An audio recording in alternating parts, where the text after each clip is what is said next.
Cuán firme cimiento se ha dado a la fe de Dios en su eterna palabra de amor. Con el propósito de compartir con usted las inmutables verdades de la palabra de Dios, presentamos A Través de la Biblia, un estudio detallado y sistemático de toda la Biblia que le ayudará a conocer lo que Dios ha revelado para nuestro provecho espiritual. Estos estudios bíblicos fueron diseñados y elaborados por el Dr. J. Vernon McGee, versado maestro de la Biblia, quien dedicó la mayor parte de su vida a la enseñanza clara y sencilla de la palabra de Dios. Acompáñenos, pues, mientras avanzamos en nuestro recorrido a través de la Biblia. Cuán firme cimiento la palabra de Dios. ¿Qué tal, amigo oyente? Bienvenido a otro programa de A Través de la Biblia, en el cual estamos presentando una serie de lecciones sobre las guías para el entendimiento de las Escrituras.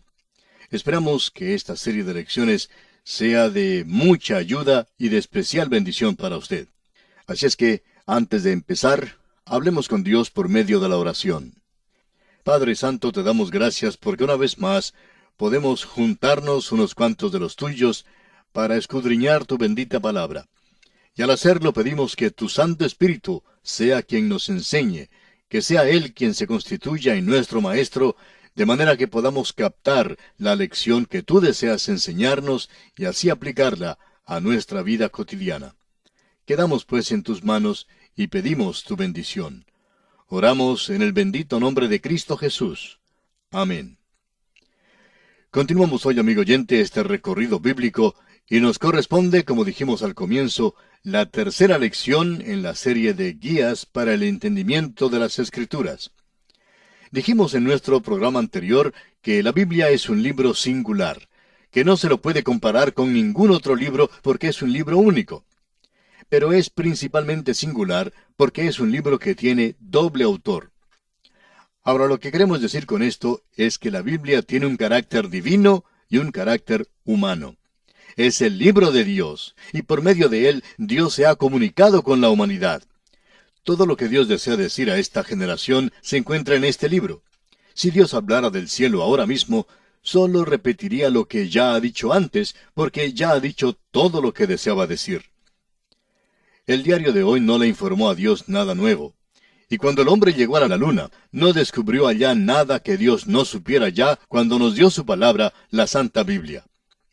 Además, amigo oyente, parece que el hombre no descubrió mucho en la luna.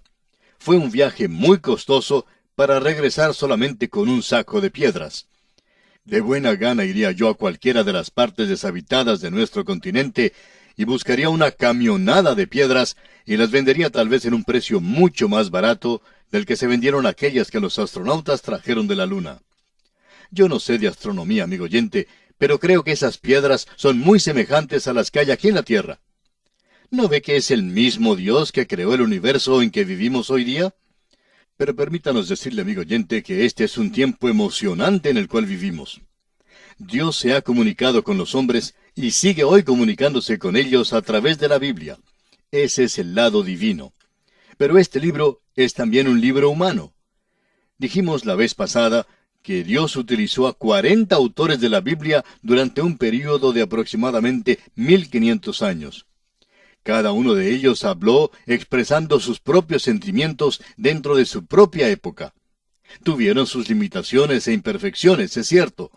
El pobre Moisés, por ejemplo, cometió errores, pero cuando escribió el Pentateuco, por una u otra razón, no escribió ninguna declaración equivocada. Ahora quisiéramos considerar hoy 4 aspectos en cuanto a la Biblia. Estos 4 aspectos son la revelación, la inspiración, la iluminación y la interpretación. La revelación quiere decir que Dios ha hablado y que se ha comunicado con el hombre. La inspiración garantiza la revelación de Dios.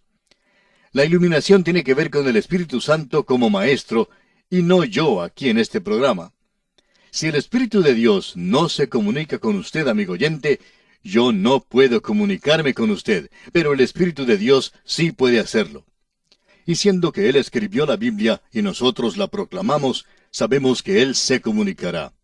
Esta es la maravilla y la gloria de todo esto, amigo oyente. Ahora, el cuarto aspecto que vamos a considerar es la interpretación. Y aquí es donde casi todos nos jalamos el cabello los unos a los otros. El problema no es que la Biblia enseñe muchísimas cosas, sino que hay muchas personas que interpretan la Biblia. Lamentablemente, no todos la interpretan de la manera en que lo hacemos nosotros. Ojalá lo hicieran, pero como no lo hacen, tendremos que tener paciencia con ellos y soportarlos. Pero cuando todos lleguemos a la presencia de Dios, entonces, amigo oyente, estaremos en perfecto acuerdo. El apóstol Pablo en su primera carta a los Corintios, capítulo 13, versículo 12, nos dice: Ahora vemos por espejo, oscuramente, mas entonces veremos cara a cara. Yo estaré cambiado, y usted también, amigo oyente, y todos tendremos razón. Alguien ha dicho que siempre hay 3 puntos de vista: el suyo, el mío y el correcto. Ahora tenemos el suyo y el mío, pero algún día, amigo oyente, vamos a tener el punto de vista correcto. Vamos ahora a estudiar cada uno de los aspectos que hemos mencionado. En primer lugar, tenemos la revelación. Permítanos decir una vez más que la revelación quiere decir que Dios ha hablado. La expresión «así ha dicho Jehová» o expresiones similares aparecen más de 2500 veces en la Biblia. El Señor no quiere que entendamos mal lo que Él ha hablado. Esto se ve muy claro al leer el primer capítulo de la Epístola a los Hebreos. El escritor deja muy en claro que Dios ha hablado. Leamos los primeros 2 versículos del capítulo 1 de la Epístola a los Hebreos. Dios, habiendo hablado muchas veces y de muchas maneras en otro tiempo a los padres por los profetas, en estos postreros días nos ha hablado por el Hijo, a quien constituyó heredero de todo y por quien asimismo hizo el universo. Ahora aquí tenemos primero que todo revelación. Donde quiera que se encuentren 2 personas dotadas de un grado razonable de inteligencia, que alberguen los mismos sentimientos y deseos y que más o menos se atraigan mutuamente, se notará que existe una comunicación entre ellos. Personas de tendencias similares, aun estando separadas el uno del otro, se gozan al ponerse en contacto y se regocijan al recibir comunicación el uno del otro. Esta característica innata del corazón humano explica la existencia del servicio de correos, del teléfono y del correo electrónico. Los amigos se escriben entre sí. El esposo que está fuera del hogar le escribe a su esposa, y el hijo o la hija que está en la universidad escribe a sus padres pidiéndoles dinero. También se envía la epístola perfumada de una novia al novio, y él responde a su vez con la epístola suya. En cuanto a esto, recuerdo que cuando estaba de novio con quien hoy es mi esposa, ella tuvo que ausentarse por algunos días de la ciudad, y consecuentemente procedimos a comunicarnos por correspondencia. Le escribía casi a diario. Desafortunadamente las cartas no llegaron hasta ella con la frecuencia y la rapidez que yo deseaba. Y ella estaba ansiosa de recibir cartas mías, y yo por mi parte estaba también ansioso de recibir carta de ella. Bueno, al fin pudimos recibir cada uno nuestras cartas, todas de una sola vez. Bueno, todo esto se llama comunicación, amigo oyente. Es la expresión del corazón. Las Escrituras dicen, un abismo llama a otro. En la historia de Helena Keller, se cuenta cómo ella fue excluida del mundo por ser ciega y sorda, sin manera alguna de comunicarse. Pero luego se le abrió una vía de comunicación y ella pudo comunicarse, probablemente de una manera mejor que muchos de nosotros que gozamos de las capacidades de ver y oír. Ahora, en base a todo esto, quisiéramos hacerle una pregunta que creemos es razonable y ciertamente inteligente. ¿No es razonable concluir que Dios se está comunicando con sus criaturas, a quienes Él ha entregado cierto grado de inteligencia, aquellos a quienes Él ha creado a su propia imagen? Permítanos decirle, amigo oyente, que si no tuviéramos una revelación de Dios, creemos que ahora mismo usted y yo podríamos esperar, y Él nos hablaría por el mero hecho, amigo oyente, de que podríamos esperar que Dios nos hable. Ahora Dios se ha comunicado por otros medios, además de las Escrituras. Note usted que el escritor a los Hebreos dice que Dios en el Antiguo Testamento habló por medio de los profetas, y que ahora ha hablado por medio de Cristo.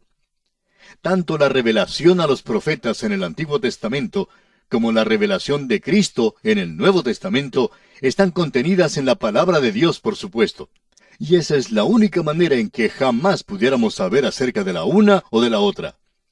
Pero Dios también se ha comunicado por medio de la creación.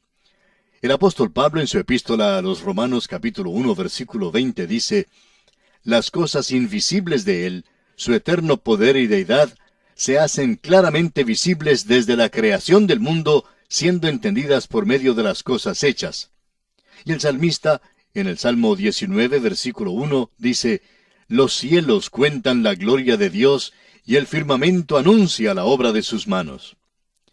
Creemos también que Dios se ha comunicado con el hombre por medio del corazón humano. No queremos decir con esto que sea por medio de visiones o cosas por el estilo, pero creemos que hoy en día Dios se ha comunicado a través de las experiencias por las cuales usted y yo hemos atravesado. Estamos muy seguros, amigo oyente, que muchos de nosotros hoy día, al reflexionar sobre nuestras vidas, podemos ver la mano de Dios obrando en ellas. En primer lugar, lo que nos interesa aquí es que Dios se ha comunicado con nosotros a través de la Biblia, y que esa es su revelación. Este volumen contiene 66 libros.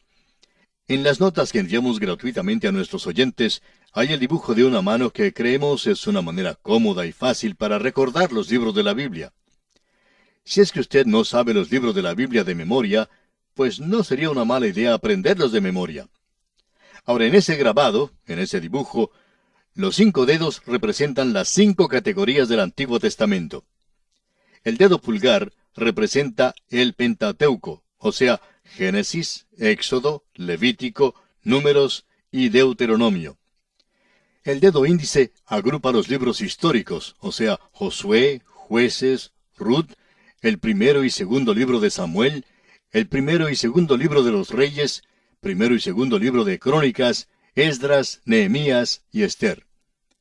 Bajo el dedo medio, o tercer dedo, están agrupados los libros poéticos, que son Job, Salmos, Proverbios, Eclesiastés, Cantares. El dedo anular representa los libros de los profetas mayores, o sea, Isaías, Jeremías, Lamentaciones, Ezequiel y Daniel. Y el dedo meñique agrupa los libros de los profetas menores, Oseas, Joel, Amós, Abdías, Jonás, Miqueas, Nahum, Habacuc, Sofonías, Ageo, Zacarías y Malaquías. Ahora, las aberturas entre los dedos representan las 4 categorías del Nuevo Testamento. La abertura entre el dedo pulgar y el dedo índice agrupa los evangelios, que como usted sabe son Mateo, Marcos, Lucas y Juan. La abertura entre el índice y el tercer dedo, o dedo medio, representan el libro histórico de los Hechos de los Apóstoles. La abertura entre el tercer dedo, o dedo medio, y el dedo anular, agrupa las epístolas, y estas son las epístolas a los romanos, primera y segunda a los corintios, a los gálatas, a los efesios, a los filipenses, a los colosenses, primera y segunda epístola a los tesalonicenses, primera y segunda a Timoteo, a Tito, a Filemón, a los hebreos, la epístola universal de Santiago, la primera y la segunda epístola de San Pedro, la primera, segunda y tercera epístola de San Juan, y la epístola universal de San Judas. Y la abertura entre el dedo anular y el dedo meñique contiene el libro profético del Nuevo Testamento, el Apocalipsis. Ahora quisiéramos decirle que la Biblia es la manera por la cual Dios nos habla hoy en día. Reconocemos que hay quienes atacan a la palabra de Dios en nuestros días.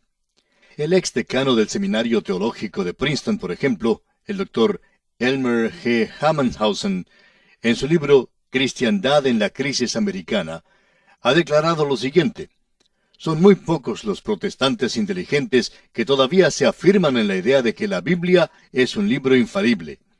Unos pueden reclamar que las copias originales de la Biblia son de carácter infalible, pero este punto de vista solo comete petición de principios y causa que tal apologética cristiana sea más ridícula a la vista de hombres sinceros.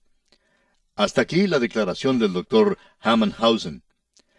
Permítanos decirle, amigo oyente, que esta es una acusación terrible, especialmente procediendo de un profesor de un seminario teológico.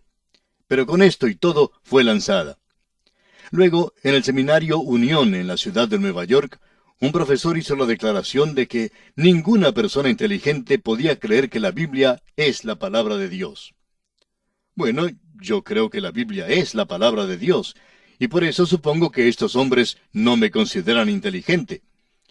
Ahora ellos se jactan de que son humildes, y nos preguntamos, ¿qué clase de humildad tienen aquellos que dicen que los que no están de acuerdo con ellos son tontos y que ellos son los únicos hombres inteligentes? Es peligroso que uno sostenga esta idea en cualquier forma. Lo interesante es que ha habido personas muy inteligentes que han creído la Biblia. Y por otra parte, ha habido personas que no fueron tan inteligentes e introdujeron una serie de herejías condenables y que son una plaga para nuestra sociedad y solo sirven de maldición al mundo de hoy. Escucha ahora esta declaración del Dr. Gregg. Él dice, la filosofía aristotélica era la sabiduría del escolástico y enclaustraban la Biblia.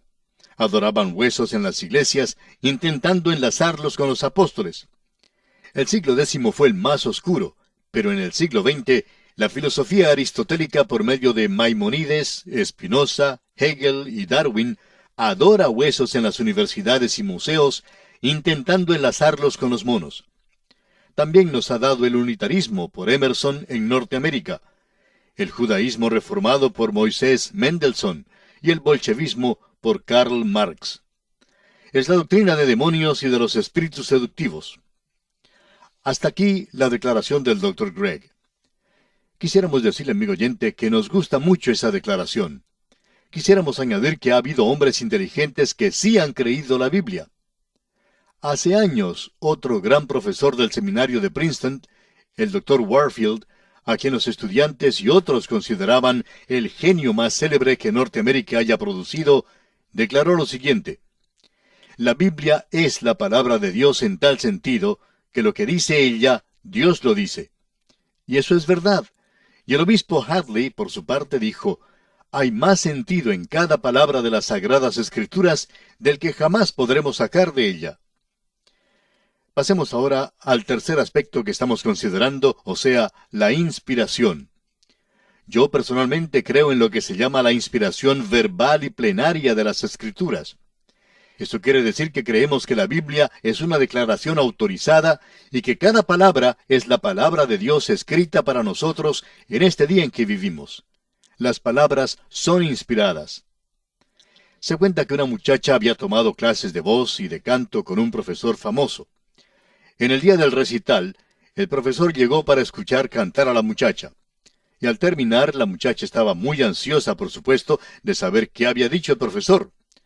Como él no se había acercado a felicitarla, entonces ella le preguntó a una amiga qué había dicho su profesor. La amiga le contestó, el profesor dijo que cuando tú cantabas, le sonaba como algo celestial. La muchacha no pudo creer que el profesor hubiera dicho eso, y le preguntó de nuevo a la amiga, ¿es verdad que le sonaba así como algo celestial? La amiga respondió que sí, pero la muchacha persistía, quiero saber exactamente lo que dijo el profesor. ¿Qué dijo en realidad? La amiga entonces le contestó, bueno, si quieres saber en verdad las palabras exactas, él dijo que era un sonido ultraterrestre. Amigo oyente, un sonido ultraterrestre no quiere decir que suena como algo celestial. Créanos, amigo oyente, las mismas palabras de las Escrituras son inspiradas, y hay que reconocerlo, hay que aceptarlo, hay que tenerlo presente en nuestros días. Ahora, la inspiración garantiza la revelación de Dios, y eso es precisamente lo que dice este libro. Dos hombres, Pablo, escribiendo su última epístola a Timoteo, y Pedro, escribiendo su última carta, ambos tenían algo muy definido que decir en cuanto a la Biblia. El apóstol Pablo en la segunda epístola a Timoteo, capítulo 3, versículos 16 y 17, dice, toda la Escritura es inspirada por Dios y útil para enseñar, para redarguir, para corregir, para instruir en justicia, a fin de que el hombre de Dios sea perfecto, enteramente preparado para toda buena obra. Ahora fíjese que dice que toda la Escritura es dada por inspiración. La palabra inspiración significa expirada por Dios, es decir, respirada, dada, entregada por Dios. Dios hablaba por medio de esos hombres, así como aquí habló por medio de Pablo, exactamente lo que él quería decir. Y no hay nada más que añadir. Ahora el apóstol Pedro lo expresa de esta manera en su segunda epístola, capítulo 1, versículo 21. Porque nunca la profecía fue traída por voluntad humana, sino que los santos hombres de Dios hablaron siendo inspirados por el Espíritu Santo. Es muy importante ver que estos hombres fueron movidos, fueron, por así decirlo, llevados por el Espíritu de Dios. Fue el obispo Westcott quien dijo: los pensamientos están unidos a las palabras tan fuertemente como el alma está unida al cuerpo. Y el doctor Kuyper dijo: puede existir la música sin notas o las matemáticas sin números, tan fácilmente como pueden existir los pensamientos sin palabras.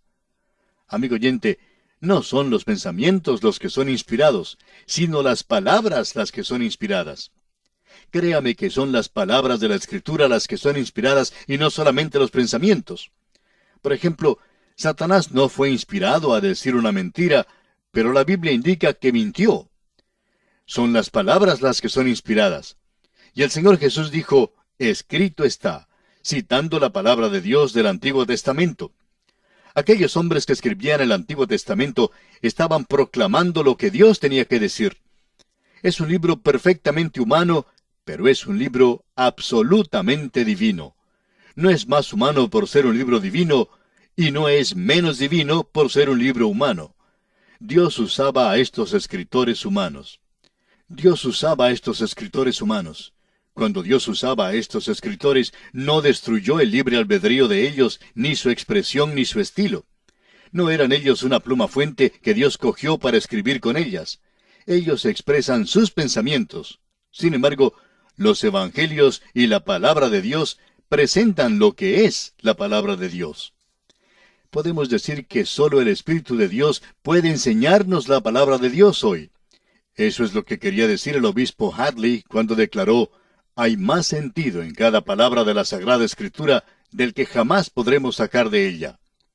Y fue el doctor Robinson, un pastor en Leyton, que recordó a los peregrinos cuando salieron de Holanda: el Señor todavía tiene más verdad para revelarles de su palabra. Lutero y Calvino eran grandes luminares brillantes en su época, y todavía no penetraron todo el consejo de Dios. Estén listos a recibir cualquier verdad que se dé a conocer de la palabra escrita de Dios. Eso, amigo oyente, es lo que nos mueve a recorrer las páginas de la Biblia. Cada vez que leemos un pasaje, aunque ya lo hayamos leído, algo nuevo brota de la página porque el Espíritu Santo es nuestro Maestro. Es un deleite maravilloso escuchar aquel silbo apacible y delicado de la palabra de Dios y dejar que el Espíritu nos hable a través de las páginas de la Escritura. Él quiere hablarnos. Esto nos presenta algo en cuanto a la base del libro que vamos a hojear juntos. Permítanos darle esta definición de la Biblia escrita por un autor desconocido. La Biblia contiene el pensamiento de Dios, el estado del hombre, el camino de la salvación, la condenación de los pecadores y la felicidad de los creyentes. Sus doctrinas son santas, sus preceptos son justos, sus relatos son verdaderos, y sus decisiones son inmutables. Léala para ser sabio, créala para ser salvo, y practíquela para ser santo. Contiene luz para dirigir, alimento para sustentar y consuelo para alegrar. Es el mapa del viajero, el cayado del peregrino, la brújula del piloto, la espada del soldado y la cartilla del cristiano. En ella el paraíso se restaura, el cielo se abre y las puertas del infierno se ponen al descubierto. Cristo es su gran tema, nuestro bien su designio y la gloria de Dios su fin. Léala lentamente, frecuentemente y en oración. Es una mina de riqueza, un paraíso de gloria y un río de placer. Involucra la más grande responsabilidad, recompensa la obra más grande y condena a los que toman en poco su contenido. Y aquí, amigo oyente, tenemos que detenernos por hoy. Será entonces hasta nuestro próximo programa, Que Dios le bendiga es nuestra más ferviente oración. Todo lo pagó Cristo, quien por mí libremente derramó su sangre carmesí.